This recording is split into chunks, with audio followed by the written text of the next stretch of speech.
नमस्कार, आप देख रहे हैं न्यूज 9 भारत और मैं हूं आपके साथ अशोक चौहान। देश और दुनिया की तमाम खबरों पर आइए डालते हैं एक नजर। सपा कार्यकर्ता सम्मेलन में गरजे लोकसभा प्रत्याशी धर्मेंद्र यादव। आजमगढ़ जिले के मुबारकपुर विधानसभा क्षेत्र के सठिया में समाजवादी पार्टी की तरफ से कार्यकर्ता सम्मेलन का आयोजन किया गया।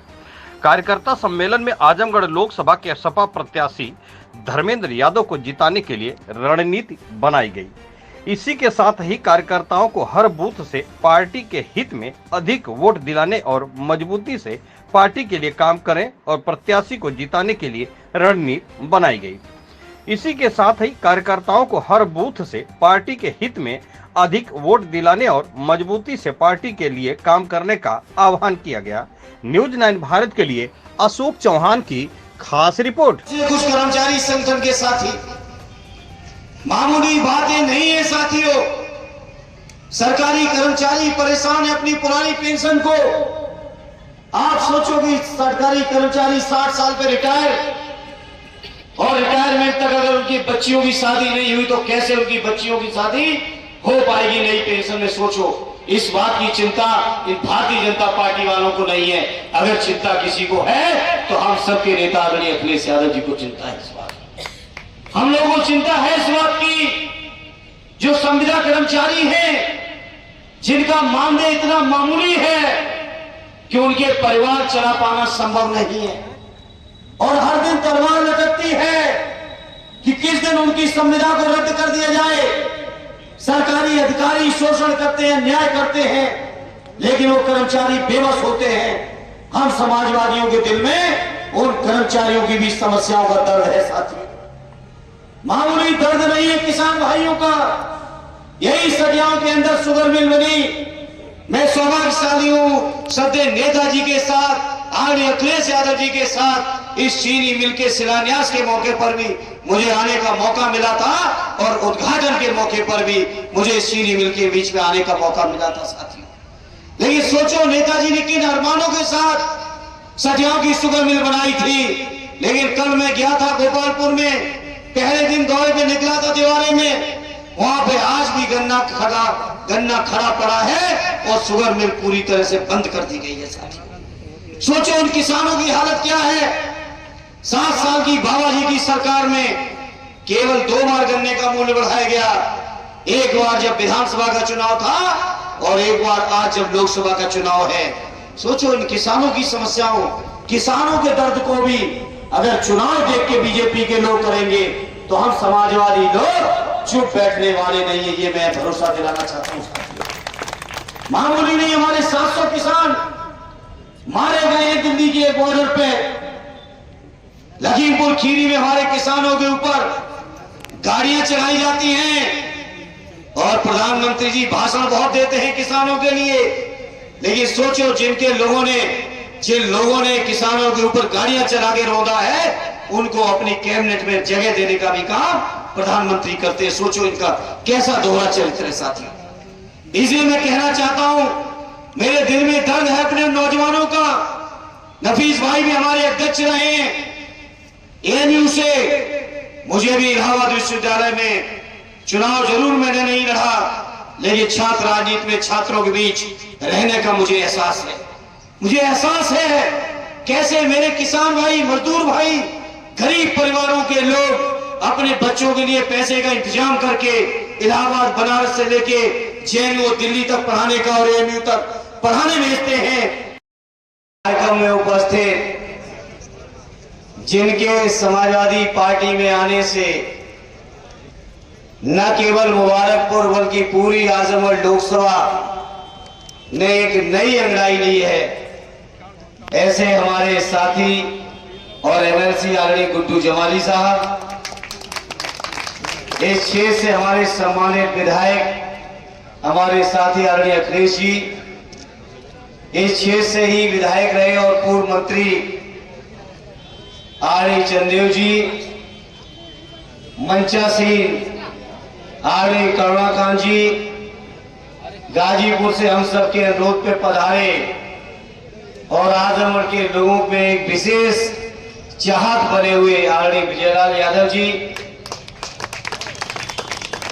सुहेल देव पार्टी के हमारे अध्यक्ष और मऊ से पधारे आदरणीय महेंद्र जी, मंचासीन आदरणीय डॉक्टर रामदुलार जी, संचालक महोदय, उपस्थित हमारे आदरणीय विधायक नफीस अहमद साहब, गोपालपुर से विधायक, नयनगर की विधायक आदरणीय पूजा जी, आदरणीय समाज सेना परनवीन साहिबा, आदरणीय हमारी राजेंद्र राजवर जी, राजेश मेंबर साहब से लेके अब साथियों के नाम छूट जाए तो बुरा न माने, क्योंकि इतने नाम हैं, बहुत ही लंबे हो जाएंगे। मेरे सभी सम्मानित सब जिम्मेदार साथी हैं, सभी मेरे सम्मानित जिम्मेदार अध्यक्ष जी क्यों कह चुके तुम ना बोलो, हमारे सभी पार्टी के सम्मानित नेतागण और मुबारकपुर विधानसभा के कोने कोने से पधारे मेरे सभी सम्मानित बुजुर्गों, नौजवान साथियों, कार्यकर्ता साथियों, जोन, सेक्टर और बूथ के सभी मेरे जिम्मेदार पदाधिकारी साथियों, आज के इस मौके पर मुबारकपुर समाजवादी पार्टी के सभी सम्मानित पदाधिकारियों का, विशेष तौर पर आदरणीय अखिलेश जी का, आदरणीय जमाली साहब का, आदरणीय चंदेव जी का मैं हृदय से आभार व्यक्त करता हूं, धन्यवाद देता हूं। उन्होंने आज ये शानदार आयोजन किया है साथियों।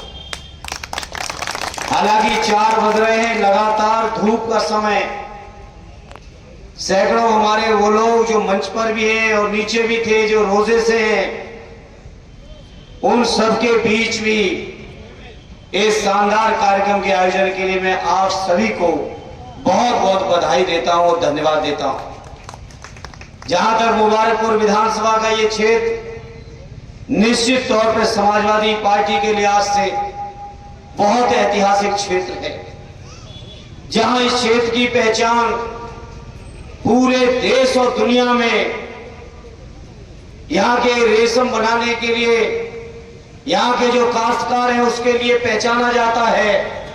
वहीं इस क्षेत्र के अंदर शानदार अशरफिया यूनिवर्सिटी भी पूरी दुनिया में अपनी पहचान बनाने वाली जगह है।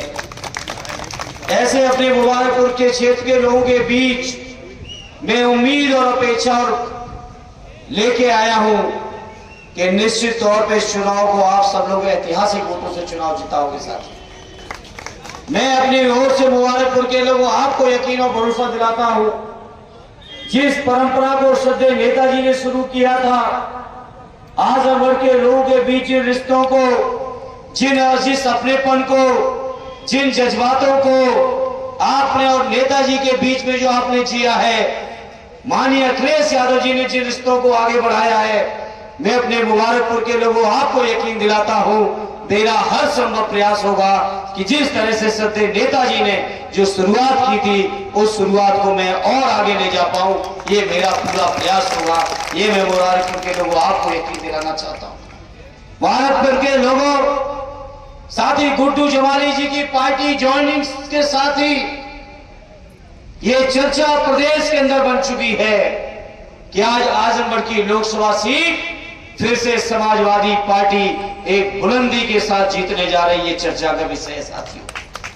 लेकिन साथियों, एक बात का हमें और आपको हमेशा ख्याल रखना है, हम समाजवादी लोगों की जो शानदार संघर्ष की यात्रा है, कहीं ना कहीं कभी कभी हम लोग जो ओवर कॉन्फिडेंस में आते हैं तो हमारा नुकसान हो जाता है।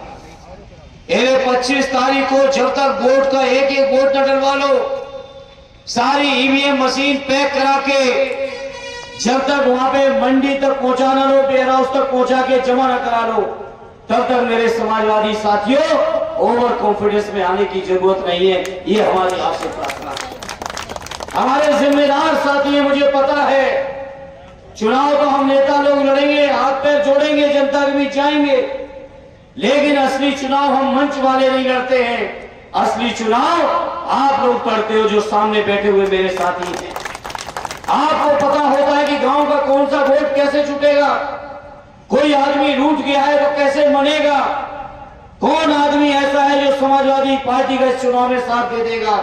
इसकी हम सब मंच वालों को जानकारी हो या ना हो, कुछ साथियों को रहती भी है, लेकिन लोकसभा का बड़ा क्षेत्र होने के नाते कम से कम मैं अपने बारे में कह सकता हूं, इतनी जानकारी मुझे नहीं संभव है जो जानकारी बूथ पे आपको संभव है।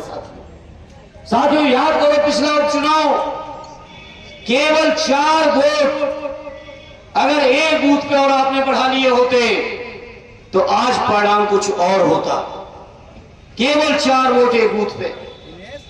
इसलिए मैं अपने मुबारकपुर के साथियों आपसे कहूंगा, यहां 4 वोटों के कमी से केवल चुनाव आप हारे थे, वहीं आदरणीय जवानी साहब के आने के बाद शायद ही कोई बूथ बचेगा जिस बूथ पर सैकड़ों वोट आप न बढ़ाने की क्षमता है।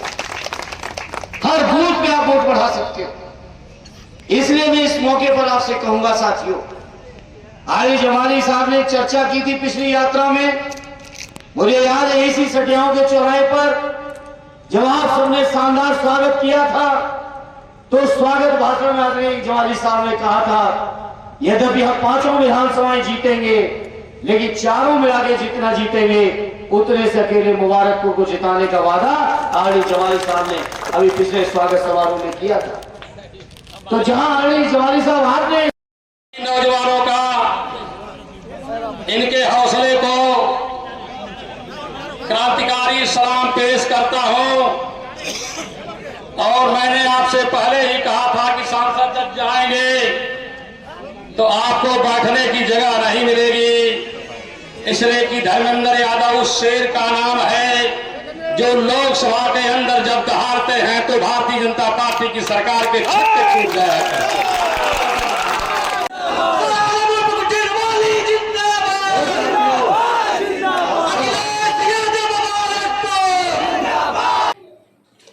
यहाँ खबरों का सिलसिला कभी नहीं थमता। सिर्फ और सिर्फ बने रहिए न्यूज़ 9 भारत पर। अब चाहूंगा इजाजत। नमस्कार।